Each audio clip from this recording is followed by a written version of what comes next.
We last saw Kenny Dillingham in a mob on television disappearing into the student section. I guess we didn't see him for a while after that. What did you make of Kenny Dillingham celebrating with students after a big win over Utah?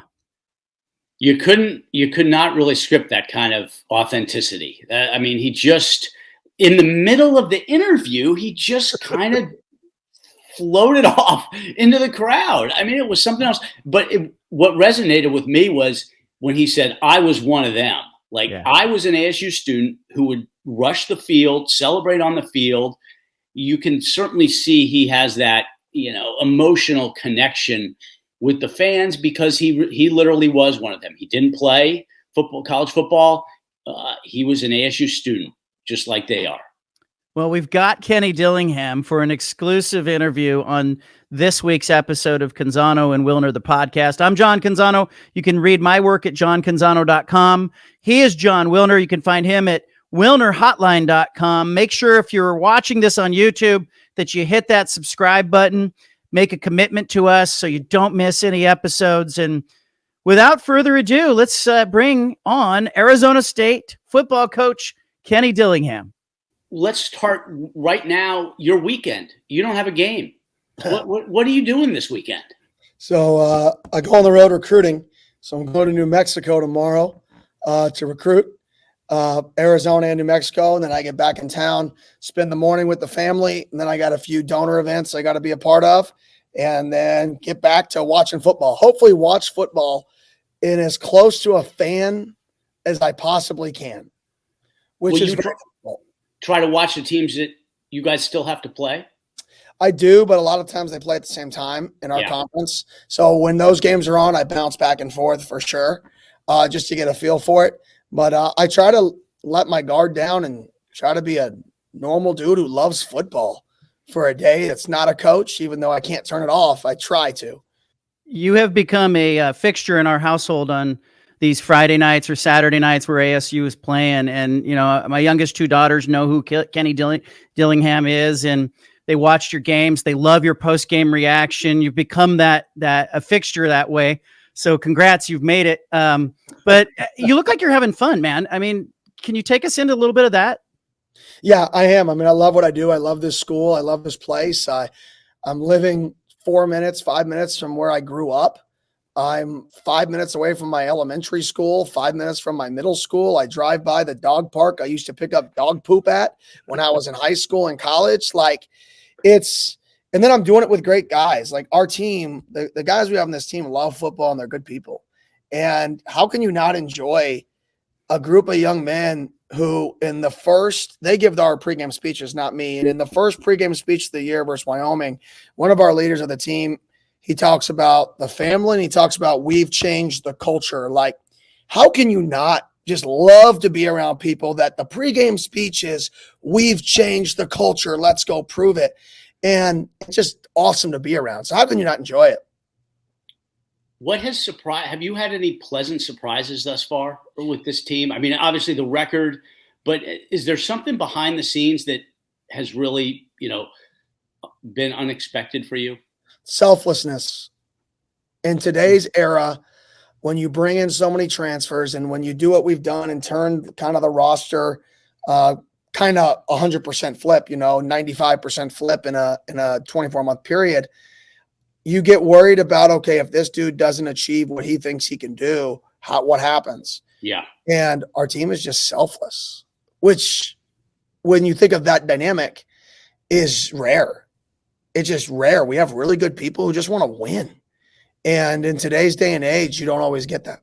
But can you recruit to that? Can you filter for selflessness when you're recruiting?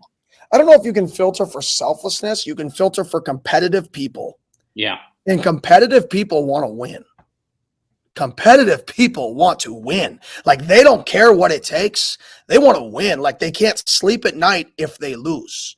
And if you can filter that and get people in your program that just love to win and they love to compete, right, then that's going to, in my opinion, kind of override maybe whatever they think they can achieve for their own goals, which they should have. But the number one thing with competitive people that want to win is winning is one. What is it like for you after game night when you get back to your phone, you got a bunch of text messages, the crowd's gone home. What time are you pulling into the driveway, or what time are you getting to sleep on a Saturday night or Sunday morning? Oh, it's not good. I mean, I can't really sleep after games. Either I'm too pissed or I'm too excited.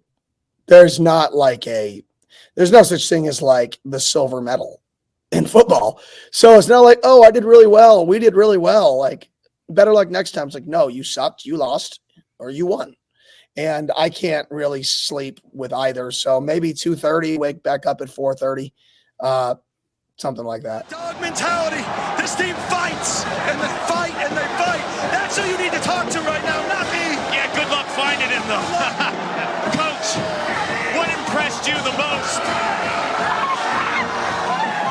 What impressed you the most about your defense tonight? We stopped the run in the first half, and we had great red zone. We fought, man. We competed. That's what football's about, competing. This team beat you 55-3 last year. Ultimately, in a calendar year, what's the difference? Our work, man. We put in the work. Our kids care. We have kids that care, that do it for each other, and they... You grew up in this town. You're an alum. When you look around and you see this moment, what's it like for you? It's kind of crazy. I was one of these guys. I was doing this.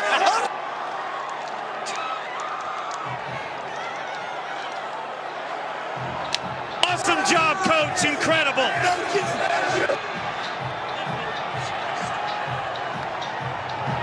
Unbelievable. The chorus on the field. Kenny. He's one of them. He's theirs. The first seemed like 48, 72 hours after the Utah game, we didn't really see or hear from you. And I was worried you got lost in that mosh pit on the field. What was that like? Take us from the moment that you disappeared from the cameras into that mass. How long did it take you to get out of it? Probably about 5 minutes, 3 to 5 minutes. I went in there, and then I was like, holy cow, like there's a lot of people down here. Yeah. Like it hadn't clicked yet how many people were on the field, because I'm on the field and I'm getting interviewed and there's people behind me cheering. I didn't even know the full fans rushed the field. I just thought a few guys came on the field and they were behind us. I didn't really know how extreme it was until I was in there, and I'm like, holy cow, like how do I get out of this thing? Like I gotta go to the locker room. And that was when it took me, 3 to 5 minutes. Your running back has been such a great story. Love his name. Love the way he runs. Tell us about Cam and what he's like as a person, maybe around football and away from football. Yeah, Cam's funny, man. Cam is super intelligent, like super intelligent. I don't think people understand how smart Cam is as a football player. Like he is uber intelligent. He's smart outside of football too, in the business world. Like he understands how it all works. He's super competitive. He wants to win. He's like one of those guys that just like, give me the ball, we'll win. Give me the ball, we'll win. Like he just has that aura about him all the time. And then he's got like that arrogant, good cockiness that he carries himself with that you want like all the time. It never turns off. Like it doesn't matter. We'll be in the team meeting room and we have a basketball hoop in there and he'll, make a shot. No issue. Yeah, I can shoot too.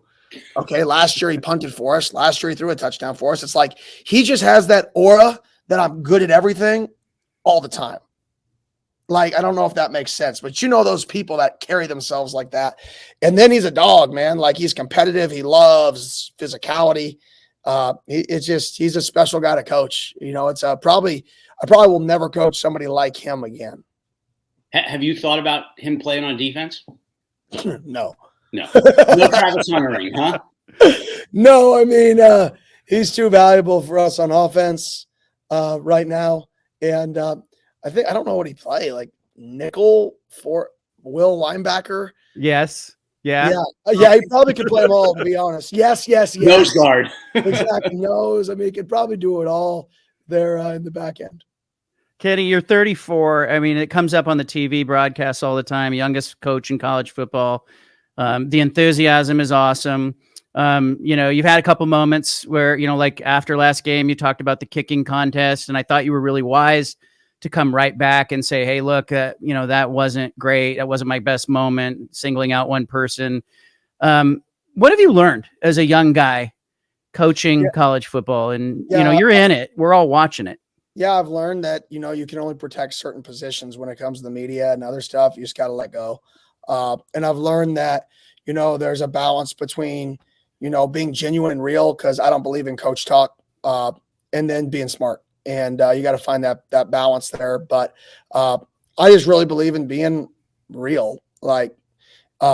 And sometimes, you say things that get interpreted different than what your head says they're going to be, or it plays out different.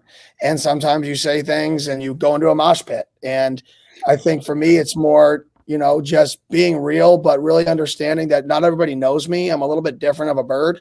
I'm not the prototypical college football coach. I didn't play college. I played high school football, started coaching at 17. I'm a short, nerdy dude, right? Who's goofy.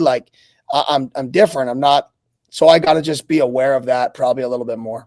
I watched Chip Kelly, his first head coaching job that, I watched him kind of figure some things out. And Dan Lanning, you were there in his first season at Oregon, and he was figuring some things out. How do you hold on to that authenticity in a world that sometimes wrings it out of you and rewards you for not being Kenny Dillingham, the real person? Yeah, I just don't care. I really don't care what people's perception of me. The only people that I care about are people in our building, people who know me. Those are the people that matter.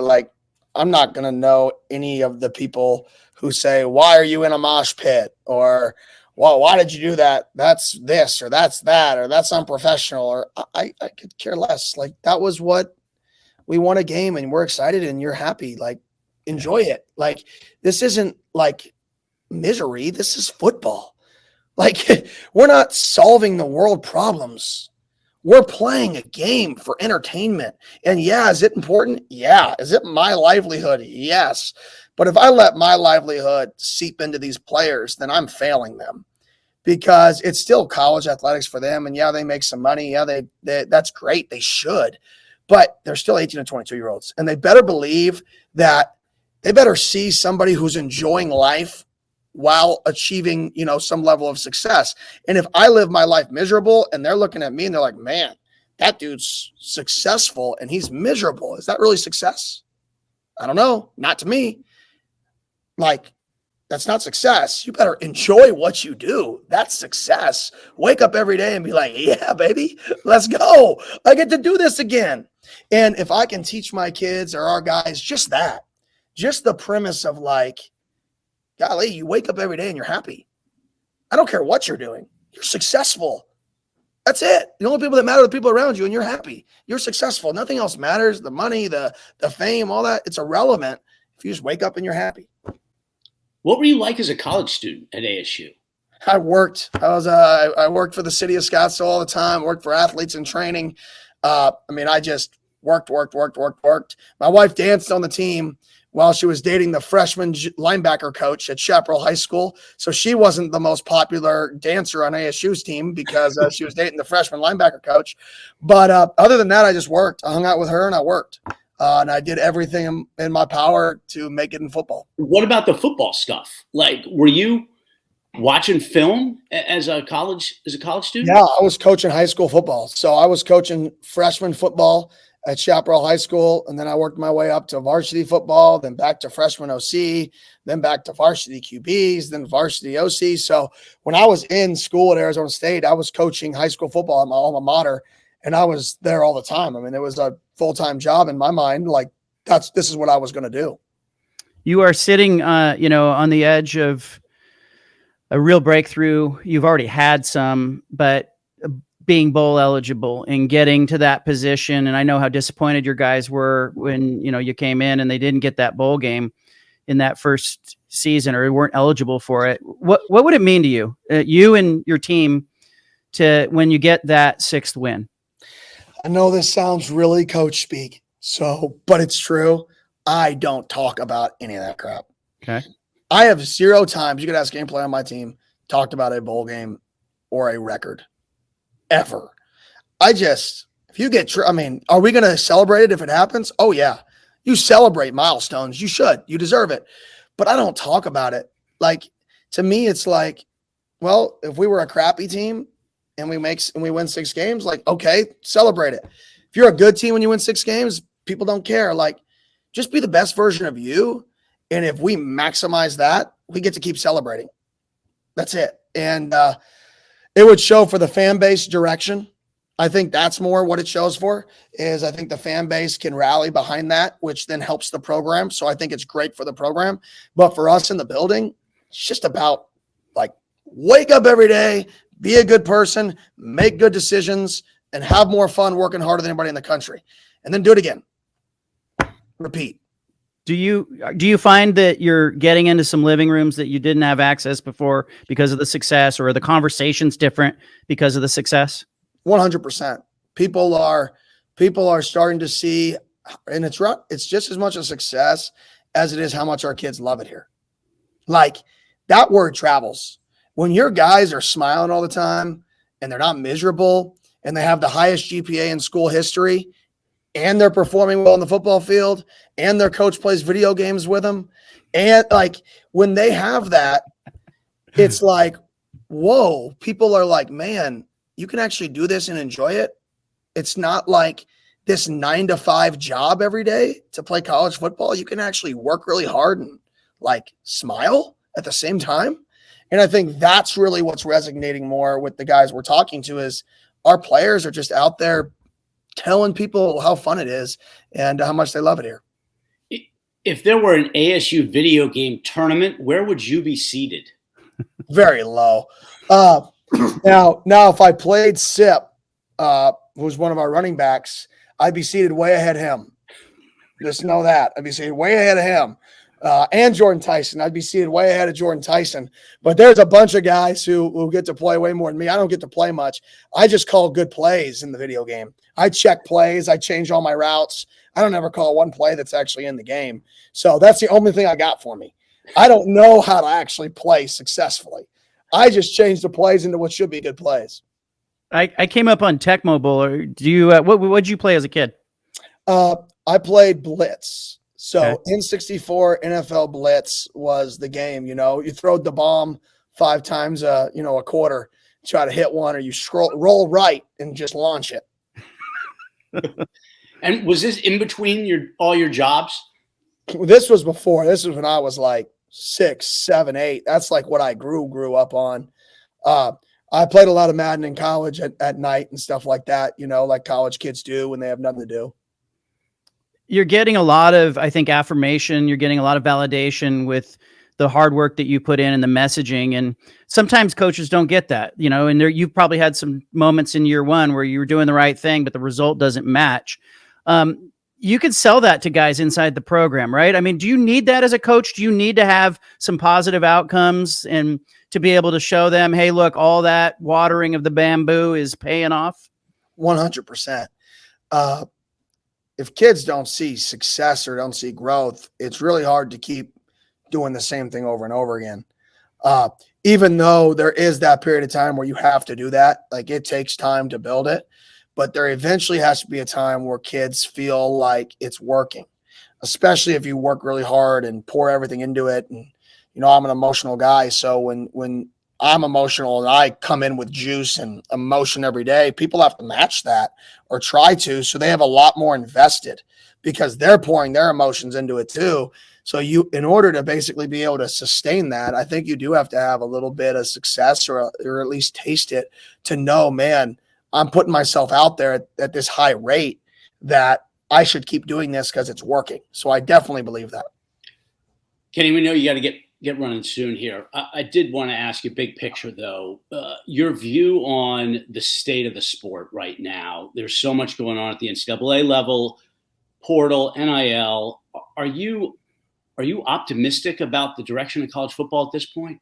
100%. I think it's about to get better and better and better here in the next 6 to 18 months. I think everything that's happening, there's going to be more rules, more regulations, more direction, more competitive balance. I actually think this sport is going to get really, really fun, more fun than it is now, and I think it's only going to get more fun because I think there's going to be more of a competitive balance than there's ever been. When you talk about rules, give me, we always talk about NIL needing some guardrails or maybe shorter windows to transfer, some guarantees that kids will stay. Give us a rule that you would support, or maybe something you've thought about, or as a staff you've talked about. Red shirt rule, just remove it, give kids 5 years. In today's portal era with the transferring and the 4 years, I think it's really unfair to a player to say, listen, we need you to play this game, but it's your 5th game, and make a player decide, am I going to bail on my team, but now my career is over? I don't think that's fair to put an athlete in a decision where he either we're forcing him to either quit on a team or quit on a career. And I don't think that's fair. I think, I think that rule was great when it was originally put in place, give guys more time. But I think as the portals evolved, as the games evolved in the last 3 to 4 years, we have to just give them that 5th year. And then that way we don't face these weird situations with kids having to make personal decisions over the team. And to be honest, it's the right decision for them. Like, those kids should choose if they're not playing a lot, they only got 1 year left. We've made those decisions with kids on our team to help them, that we can't put them in those positions anymore. We got to protect the athletes. Should there be any eligibility clock? I mean, if you're a student, you could spend 6-7 years going to school. I don't know. I'm not even going to comment on that. That's a slippery slope that other people will eventually comment on right there. It's only the beginning of that question. Yeah. Kenny, thank you for doing this. Like, keep doing you. It's been a lot of fun. Look, you're a reminder of why people rally around sports. It shouldn't feel like real life. It should be a diversion. You look like you're having a blast. I've enjoyed watching you coach, and I can't say that I've said that about very many guys. So keep doing that. Maybe we'll get more like you. I appreciate it. Thanks a lot, Kenny. Play him at middle linebacker next game. Sounds good. Go Devils. Y'all have a great day. Thanks a lot. Take care. All right, there he goes. Kenny. I'm ready to suit up. I love that. I love his energy. And I'm not kidding you. Like, Friday nights, Saturday nights, we have turned on the Arizona State football games in our household. And I'm, it's not a game I'm covering, but I'm watching these games. You're watching these games, and Kenny Dillingham has emerged as an energetic, successful, great example of the youth of young college coaching meshing in this new world. And his teams compete. They competed even last year when they weren't getting the result. I still think he's got a lot to learn. We watch these coaches, Dan Lanning, Kenny Dillingham, being younger guys. Yeah. They're going to make mistakes.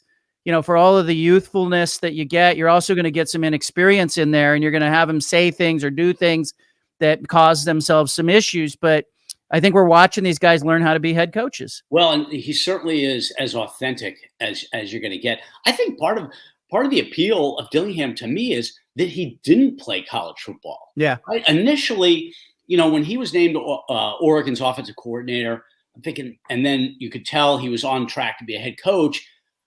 I was just curious how that would go. Never played the sport in college, but it's part of, I think, what makes him relatable. The fact that he different too, because you get so many coaches that have that same experience coming up as a player, watching other coaches do it. And then you'll get, somebody like Mike Leach or Kenny Dillingham, or even Chip Kelly, who had, the New Hampshire experience. It wasn't like that was major college football. And you watch guys who have a little different approach, and they become disruptive to the establishment because they see a different way of doing it. And Dillingham did really nice things at Oregon, of course, with Bo Nix. And I think he was instrumental in laying the foundation for what came later in that second season for Nix. And it's just been kind of fun to watch him go through this. We got into his comments after last game about holding the kicking contest. There's a real serious mental health issue that's buried in that, yep. You're talking about the well-being and health of a athlete who feels singled out. And I just think it was great that he came back pretty quickly after that. And he said, hey, what I said yesterday, I shouldn't have said. Because there's a lot of coaches out there that just double down, Wilner. You've seen it. I've seen it. And they don't know when, they've done something wrong. And I think the public can accept that these guys aren't going to be perfect. Yeah. And the fact that he's 12 years older than some of his players, I think that helps him kind of feel what they're feeling in a lot of ways, just as people, not necessarily as players, but just as people. Whereas you get a 55, 60-year-old coach who's been at it, started in a different era, right? Coaching in the 70s and 80s, different era. And they may respond to a situation like that a little bit differently. Yeah. And I brought up Chip Kelly to him because I really watched it in 2008, 2009. Yeah. Chip was learning how to be a head coach. He'd never been in that position. And he was suddenly dealing with discipline and media in a different way. And, he really did change. As I saw him go through it at Oregon. By the time he left Oregon, he was a much different head coach than the guy who arrived there. He just had figured out how to handle some things. And there were some rocky days. There were some misfires in there. And Dan Lanning, same thing. Watched him. Watch Jonathan Smith in his first season at Oregon State kind of wrestle with it. The difference with these guys is and I talked to Mark Few, the Gonzaga coach, about this, that I think the burn rate for coaches now in college football and in college basketball is going to be much quicker than it was with some of these coaches who stuck around for 2 and 3 decades and coached forever at a place. And you're hearing coaches talk about burnout and walk away. Tony Bennett at Virginia, David Shaw at Stanford. They look around and they go, hey, the game's changed. And I'm not talking about the guys who you look and say, hey, they're 70 years old. I'm talking about guys that probably could do it for a little longer, but they look around and they go, hey, this is exhausting. This is not it's not the same job that I signed on for. But Dillingham, Dan Lanning, and some others, I find them to be kind of this younger example of their eyes wide open. They know what the job is. But I wonder, will we see guys that stay at a school for 15 or 20 years anymore? Great question. I mean, Dillingham would seem to be the type who would, right? He's right. He drives by. Yeah. He drives by the park where he picked up dog poop. I don't know if he's not. I just love that's his association. Oh my gosh, too good. But he would seem to be the type that would do that. That would stay where he is, which is one of the reasons hiring him made a lot of sense for ASU under the circumstances they were facing, 2 years ago. Yeah. Can we jump into some of the interesting games for the weekend? And shall we do that a little bit here? Let's do it. Let's do it. We'll do our most interesting games of the weekend. I'm going to start with Boise State traveling to Vegas. Yes. Against UNLV. This is the Mountain West Conference clash that we've all been looking for. Ashton Genty, UNLV, really well-coached team, got some playmakers on offense. But Wilner, I'm really looking at Boise State, and I think Boise State is the class of that conference. I think they are much better than the 2.5 to 3 point spread I see on that game, but they're going to have to prove it on the field. But that is a game I really have my eyes on. I mean, they certainly went toe to toe with Oregon for 4 quarters, right? So, big look what game. They did to Washington State. I mean, Boise State just, they clearly dominated Washington State, and so I'm looking at UNLV. I think UNLV is good, but I think Boise State might be great. Yeah, they might be, and they may end up getting a seed. You never know. There's a path for them to get a top 4 seed in the playoff and to be higher seeded than the Big 12 champion. We'll see how things play out. I am very curious about Utah. Okay. They're going to Houston, right? We found out 2 weeks ago, no more Cam Rising. It's Isaac Wilson's job. Then last weekend, Andy Ludwig's out, new offensive coordinator, a lot of turnover for the Utes at the 2 key positions of play caller and quarterback. They've lost 3 in a row. They're out of the Big 12 race. They are in danger, if they don't reverse this trend, they're in danger of not making a bowl game. I'm curious, how are they going to react with the new play caller, Isaac Wilson on the road, and Houston's not very good. So it's a chance for them to kind of get things straight. Yeah, offensively, Houston's limited. I mean, they've had a couple of games where it's just they're a goose egg. So Yeah. I'm looking more at Utah's defense being the story of that game. But yeah, I'm with you. I'm looking over going, all right, can they get to 20? If they get to 20, I think that Utah fans would probably take that right now. Yes. Given everything that they've been through. Another game that I've got my eye on is, Washington's coming out of a bye week. Yeah. They are traveling. They're going to an undefeated Indiana team that is without its quarterback. It's got thumb issue, out indefinitely. I saw the spread when that came out. It was Indiana was a 7-point favorite. I don't know if I have the guts to pick Washington in a straight upset there, but I think that's a really close game. I think Washington has a shot there to be the team that beats Indiana. Yep. Yeah, me too. They should play a lot better than they did when they went to Iowa 2 weeks ago. Yeah. I got one more. Okay. I never thought I'd be saying this either. I am going to be very interested in Navy against Notre Dame.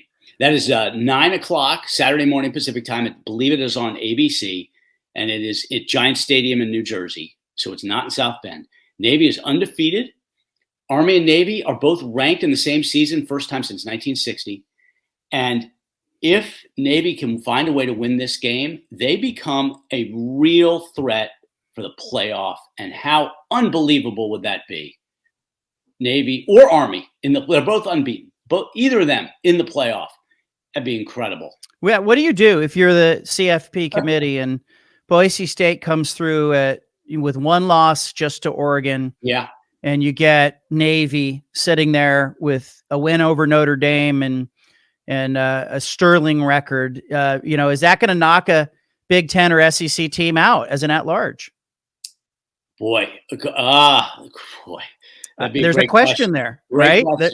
I think it's probably becomes, is it Boise or Navy for the group of 5 right? Rather than both of them getting in? I don't know though, but give me an example. Like when you look back, there are some examples like, the one loss group of 5 teams that have been crept up into the ranking, 14, 15.